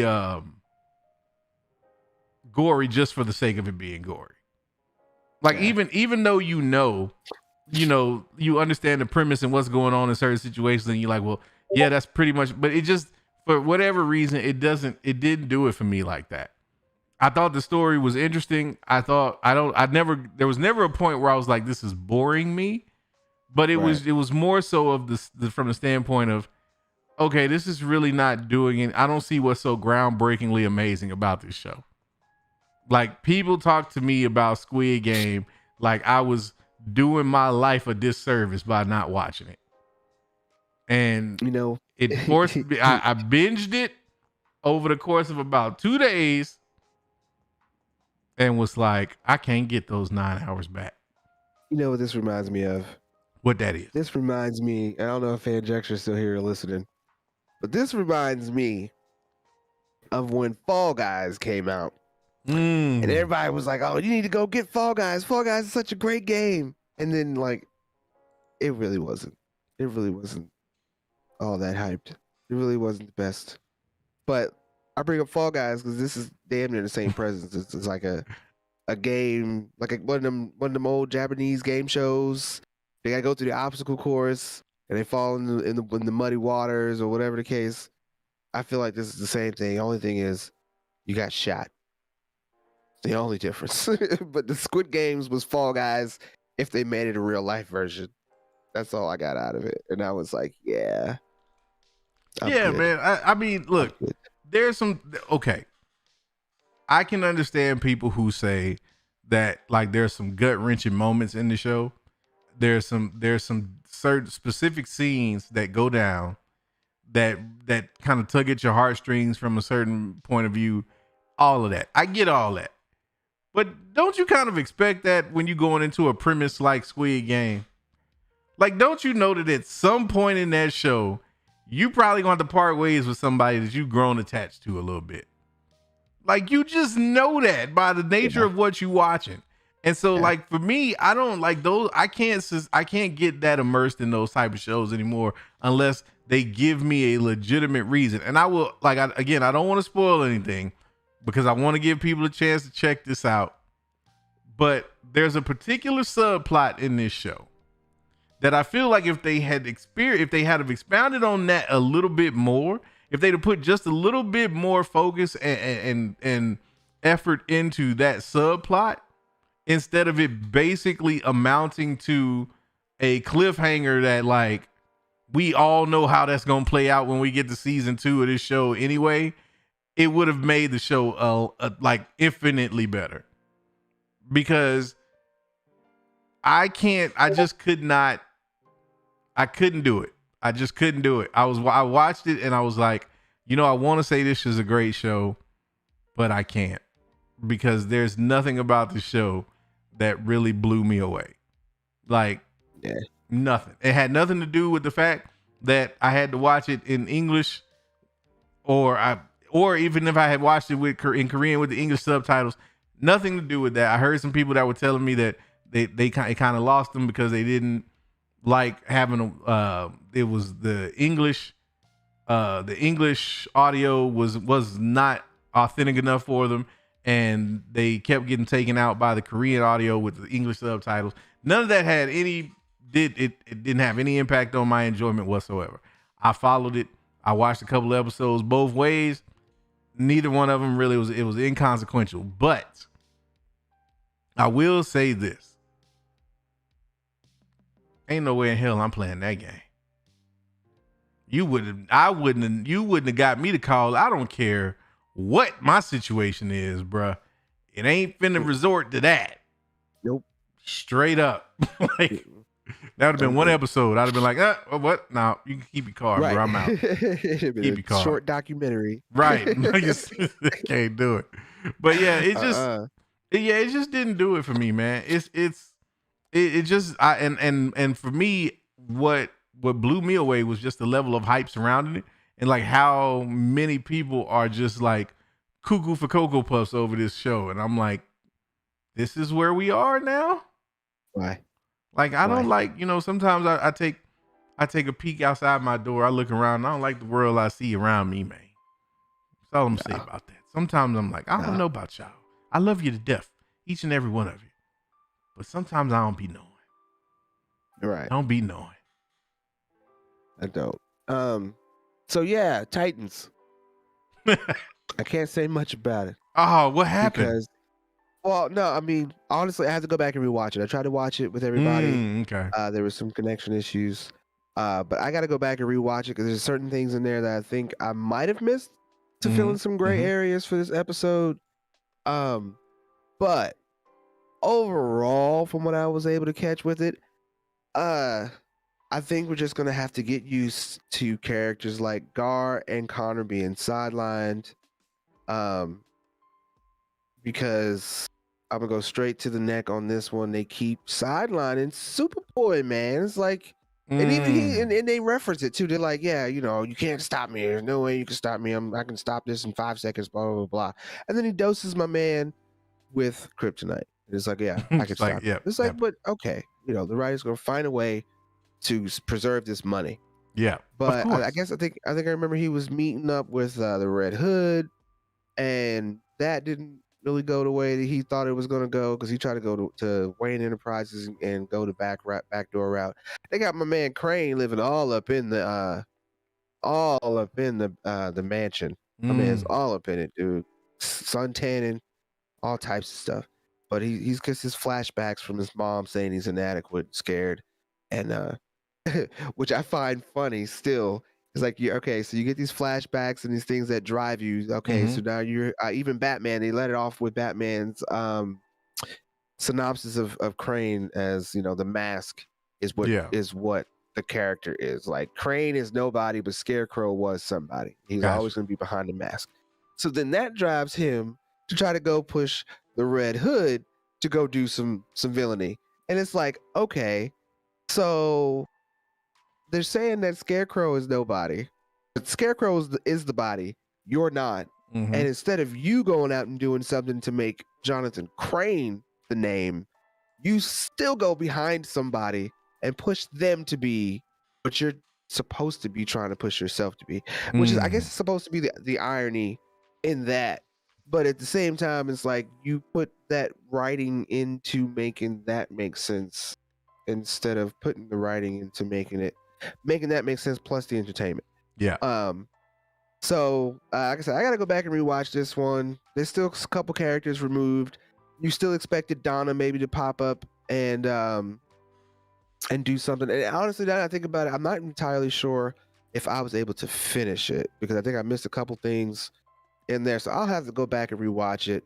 But they're not picking up anywhere. It's kind of coasting right now on the show for me. It's not good, it's not bad, it's not a happy medium either. It's just a medium. So I would like for them to kind of wrap this up, because they didn't have Blackfire in this episode, I don't believe, to where it made any kind of real sense. I think they shot that was the shocking part in this, but still doesn't make much sense, is they shot your girl Starfire. And they straight up shot old girl. She's trying to figure out what's up with these dreams she's been having, and she finally finds the baby and the person and the mother of the baby that she keeps seeing. And you know, she tries to step in, and then I guess, you know, they drank that water, so everybody's deranged and feeling like they can do whatever. Dude steps up, kind of feels like a forced plot point, to be honest. And then, you know, he steps up with a gun. He's like, I'm killing somebody, I don't care, it's whatever. And it pops her.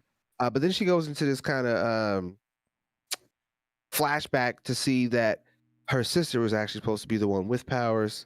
She wasn't, and they transferred him out, and now that's how Starfire got her powers. But like, Blackfire kind of has power, so they haven't explained that, for one thing. And then apparently that creates some kind of shockwave which saves her from dying and kills the dude. So we don't really know what's up with Starfire in the next episode, but you know she's not dead, at least, from getting shot. So I don't know, man. They're just not doing a good job explaining things. There's too many cliffhangery things for their side stories. The main plot's wrapping up. You can understand the main plot. I'm not entirely sure what they're trying to do with Tim Drake. They brought my man Tim Drake on. They popped him, killed him. Then they brought him back with Donna Troy. And then they kind of feed and finish off what they did with Hawk from season 1. And there's still like cliffhangery stuff going on with those characters. They bring Raven back, but she's with Gar. You don't know what the hell they're doing, because everybody's all separated, and so they're trying to communicate. I think Donna and Tim are trying to communicate, but nobody's communicated, came together. So I feel like they're probably trying to keep everybody separated, probably for the next maybe this episode, 1 or 2 of them might come back together, or they may actually focus more on this Starfire thing, because that was the cliff. That's what they left this episode off on. I think that's what it was them shooting her. So they'll probably come back with that, which I wouldn't be surprised, knowing Titans, if they just focus on that, period. and probably bring that to a head. And then in this final finale, you get everybody coming back, and then they wrap up this crane thing, and then they probably pay off more of the Black Fire thing. I think that's where it's kind of going to go. Oh yeah, and then Raven, yeah, she fell into the Lazarus pit for some reason. The Lazarus pit's not too important as what they use to bring Jason back, but I didn't think it was a big thing for them to focus on. Gotcha. For them to have to go find it and have that happen. So I don't know. Maybe that's where she gets the Azarath Metrion Synthos from. That we've all been waiting for her to say. She can control her powers better now, which is good. But that Azarath Metrion Synthos, man, I mean, even from regular Teen Titans cartoon to the new one, you got to bring that back, man. You got to pay that off. But I don't know. I'll have to wait to actually give a full rating on this last episode. But for what I've seen of it, I give it about a 6. You know. Oh yeah, then Dick Grayson got his beat by the town. He got shot. Right, yeah, that's right. He got shot too. They're just killing everybody off. Dang. So yeah, okay. So what makes sense is they probably have to bring back Dick because he got shot for Red Hood out there in the crowd. I forgot about that. And then they shot Starfire. Like everybody's dying. He didn't dose my man Superboy with kryptonite. Oh wow, they doing the most. Yeah. This show is just I don't know. They're paying a little bit too much into what if the villain had the upper hand. Like this is more of like the villain done won. He can sit back and chill, sip mimosas. Batman ain't coming back nowhere. Dick Grayson's dead. Starfire's dead. Connor can't do nothing anyway because they don't got the budget to make Gar step up and do anything. Yeah. Anytime he turns into a tiger, they shoot him off. Yeah, they do. Like That's they bad. track him immediately. It's immediate. It's like, oh big man. tiger. You ain't nothing. So it's like, yeah. Yeah, man. It just seems like that show is taking too many budgetary shortcuts. Yes. And it's definitely like budgetary. It's just like, no, man. It's not, don't do it. But I will tell you this. You can keep Titans. I am going to continue to double down on the DC animated universe. Because let me tell you. Yeah. I did peep that Justice League Apocalypse War. Oh, boy. Yeah. That was you want to talk about a way to close off like a series of movies in a way that's like, holy yeah, man. And then the way that they kind of are rebooting the universe is dope too. I watched Superman Man of Tomorrow, and that wasn't that bad. I'm still kind of out on the animation a little bit. Like I haven't decided how I feel about the animation, but I want to check out I started trying to watch The Long Halloween and couldn't get through it because I was half asleep. So I'm gonna check that out some more. I see people talking about Injustice is dope. I'm definitely gonna check out Injustice. I was a huge fan of the game, so I gotta see that movie, man. But yeah, I'm gonna have to check. I'm gonna definitely check that out. But I would just say, man, if DC can't figure out that they need to just take whatever they doing, what they did with them animated movies, and make that live action, like that's all you guys to do. That's all you gotta do. It's those movies are fire. The character interpretations are dope. You can jump into any one of those movies and don't feel like you don't know what's going on. Like they give you everything you need in those movies. And I don't understand why they can't figure out that formula for live action. It's crazy. But yes, I will take that all day. I tell you what I won't take, and we're going to end on a video game note, because I know you had to see the update for your Avengers game, bruh. No, I didn't. Now they are giving people the ability to purchase XP boosts. So now, instead of you having to do that grind, like for people who got it, like, because the beef was that people who wanted to go straight into the Black Panther storyline had to go through that grind first to get up to level 20.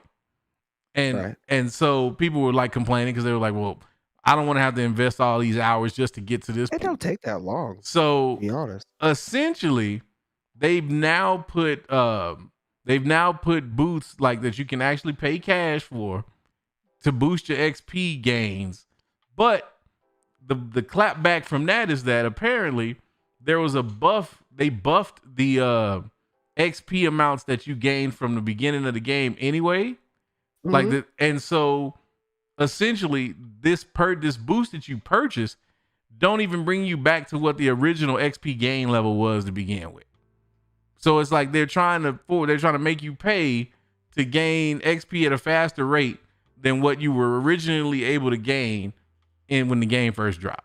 I have a couple boosts now that they give you. Like if you've been with the game, like I'm just grandfathered in at this point, so I get certain things. But like I can't even use them, to be honest, because it's like the amount of time that I play. I have one that's like you get XP for like 3 days. Like what am I gonna do? Sit here and play this game for 3 days real time straight? No. That's I feel you. Besides that, and I'm glad you mentioned that because that's the next rant I'm gonna go on. But go ahead and finish. Right. And besides that, like you just said, like the XP by itself, if you just play the game, you get level 20 in no time. Like honestly, like 30 minutes. So it's not like why would you have to buy any kind of XP boost? You talking to somebody who's completely ignorant because I told you, I still ain't got past Miss Marvel. I ain't gave that game a second look since I tried it again on PS5. I forget she's even a character in that game. I forgot. I do not use her. Look, I'm still in the story mode where you still playing as her. I ain't even got out of that yet. So I'm like, nah, bro, like I can't do it. But to your point about, am I going to sit and play this game for 3 days just to take advantage of this boost? I'm going to end on this note. And I hope Kavai's still with us because I think Kavai get a kick out of this. I'm going to use this little platform that I have. And I'm going to look dead at you, Mike Wang. I'm going to look dead at you, Ronnie 2K. Let me explain something to you. Cut the damn music. I am a grown man. I have a job. I have 2 kids, 4 dogs, a cat, a leopard gecko, and a podcasting hobby. I ain't got time to be treating 2K like it's a part-time job. I don't have time to go out there and be having 14-year-olds busting my ass because I don't know how to curry slide.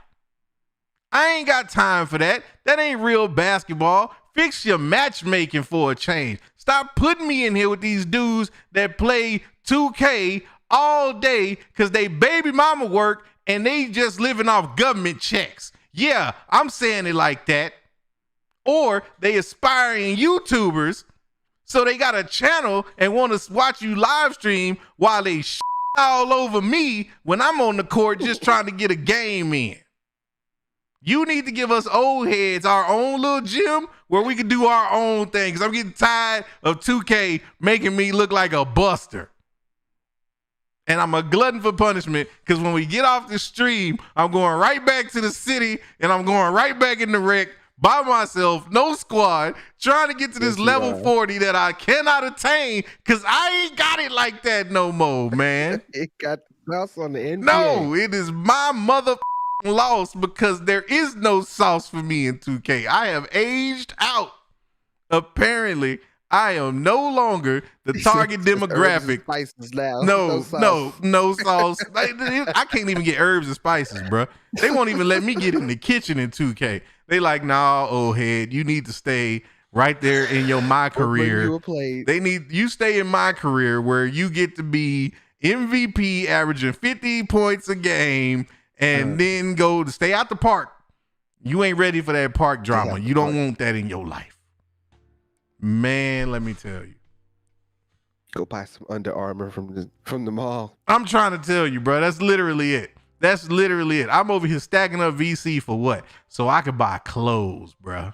Right. So I could buy clothes.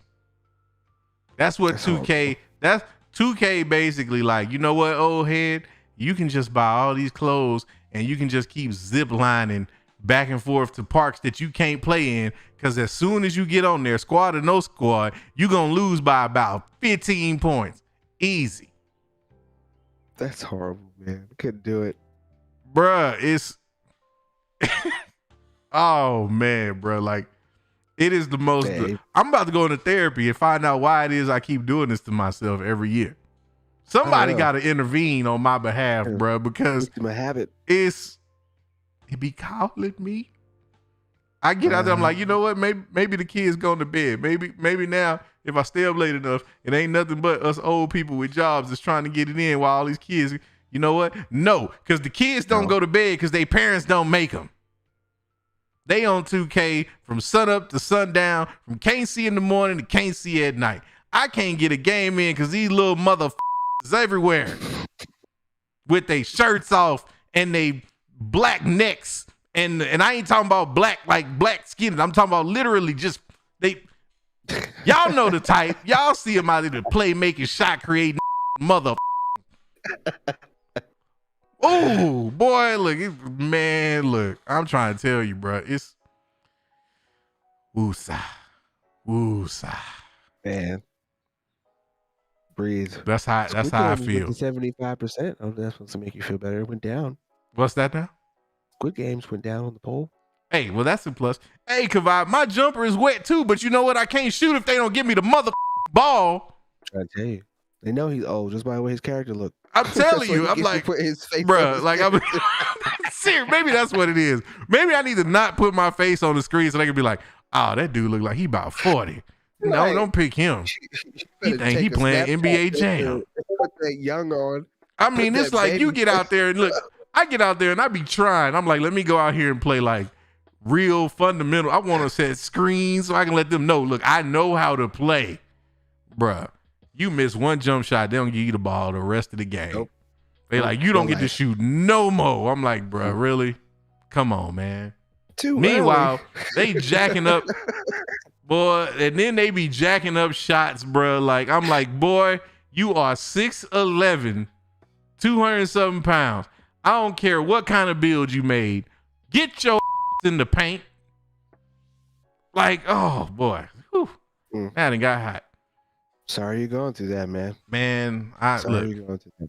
It's hard out here for Freddie Roy, boy. Like, I'm trying to tell you. Freddie be out there struggling, boy. Like, I'm out there on my little bike. I just spent $60K in VC for a bike, and these little motherfuckers zipping past me on go-karts because they already was level 40s by week 2. Little mother, don't nobody care. So like, oh man. No, you should yes, you totally missed. Totally missed the 2K rant. Hoverboards? What? They got hoverboards too? Like, man, stop. You know what 2K need to do? 2K need to treat me the same way every other place that understands their consumer base does. Give me a $50 upgrade. I will give you $50. Just give me a 1-button curry slide and all my badges at once. Let me buy my way to level 40. I got it like that. Nah, you want somebody to be out here losing their life to 2K. They want you out here. Man, no. No, man. Well, I'm sorry you're going through that. I'm just... It's not just me though, man. It ain't just. I know. It is a community of. It is a whole community. Disenchanted, just like we ain't even middle age, bro. They try to make us feel like we dinosaurs out here, man. Like these little pump, you're old at 30 little now. Baby listening, little young NBA mother. If it wasn't for the fact that the Cowboys was 4-1, whew. Let me tell you, Cowboys. They ain't got to put me on mute because I don't even get on the mic, bro. Because if I got on the mic, man, somebody will report me because I will demoralize a child. I have zero chill. I will go off on a kid. I'm like, nah, bro. I don't. No. I don't even listen to the mic. Like I go to the park, bro. That's probably why they don't give me the ball because they like, man, he ain't even got a mic. No, I got a mic. I'm just not trying to hear your 12-year-old telling me what to do. Like you know what you doing because you didn't watch some 2K YouTuber that done gave you all the cheats, and then you sit at home and practice dribbling moves for a month. I'ma kill him with this one. I got my play shot and I got my speed boost. I'm finna curry slide and shoot threes and be greeting on. Man, look, don't even get me started, bro. Like, y'all doing too much, bro. They doing the absolute most with 2K. I doing too much. You want to talk about Avengers? Look, at least Avengers, at least 2K got an offline that I can at least try to enjoy. At least I can do that. I'm gonna go. You know what? Avengers. I'm going back to my career mode. I got a game against the Lakers. I'm about to go kill LeBron and hit them up for about 65 points on 5-minute quarters. Cause I'm that kind of mad. Woosah, man. Woosah. I swear, if I see a kid in the store buying 2K, I'm gonna kick him in his spinal cord. At least try to do a prevention. Cause violence. Just talk them out of it. Talk them down. Oh man. Yes, Kavai, 5-minute quarters. Cause I'm like, you know what, man? I'm that kind of upset. I don't even want 12 minutes. And I'm gonna put it back on pro. How about that? That's how these kids be doing me, man. Nah, that's why I don't even mess with Call of Duty right there. Cause look, they'll have me tracing IP addresses, bro. They don't know me like that. I'm crazy. Call of Duty is I feel like Call of Duty is on that level though. Call of Duty is definitely on that rage out, forget everybody level, because you got your campers, you got the people who know you coming around the corner somehow. You got all of them, bro. dude. I'm telling you, screen watching from the internet like that.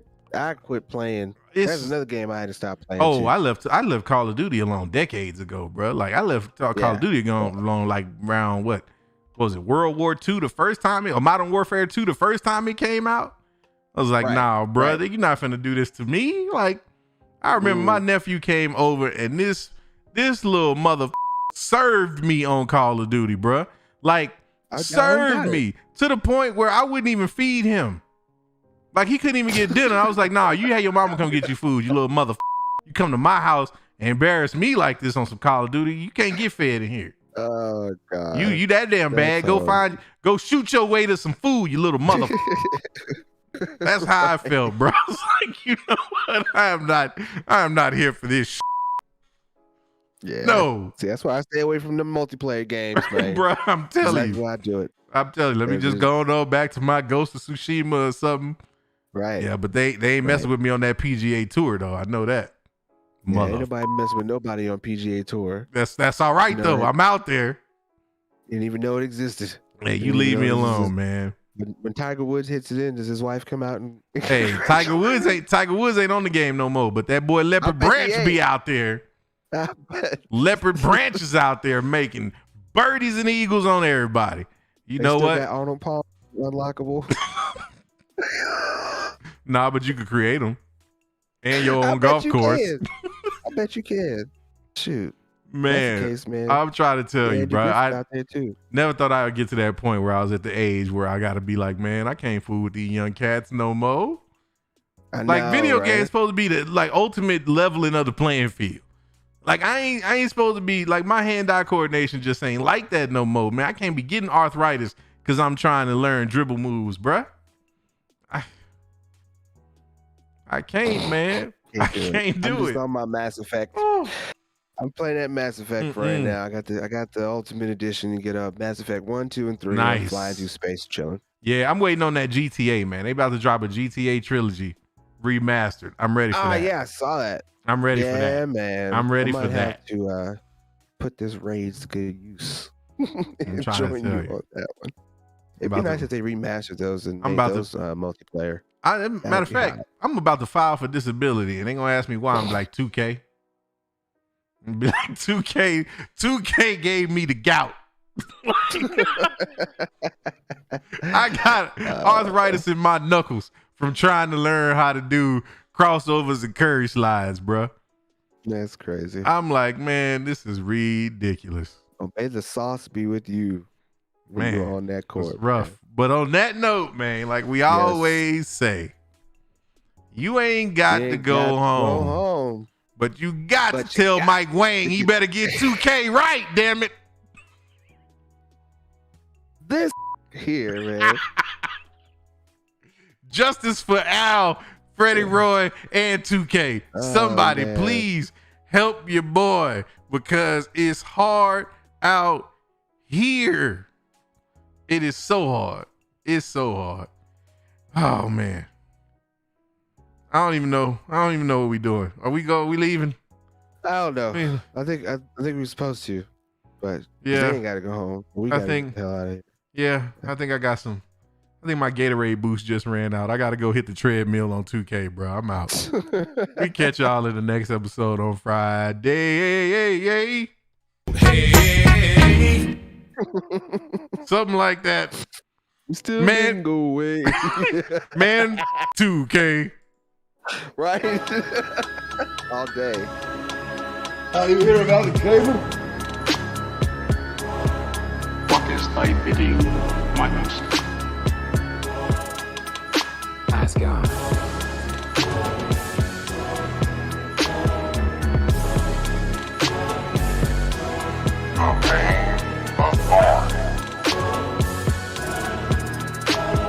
Forever, forever, ever. Forever, forever, ever.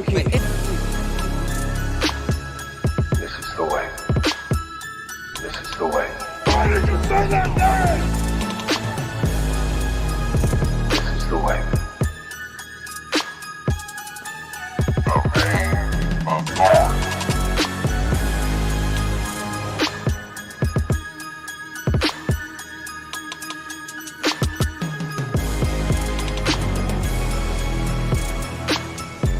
Come on, man. I am a god.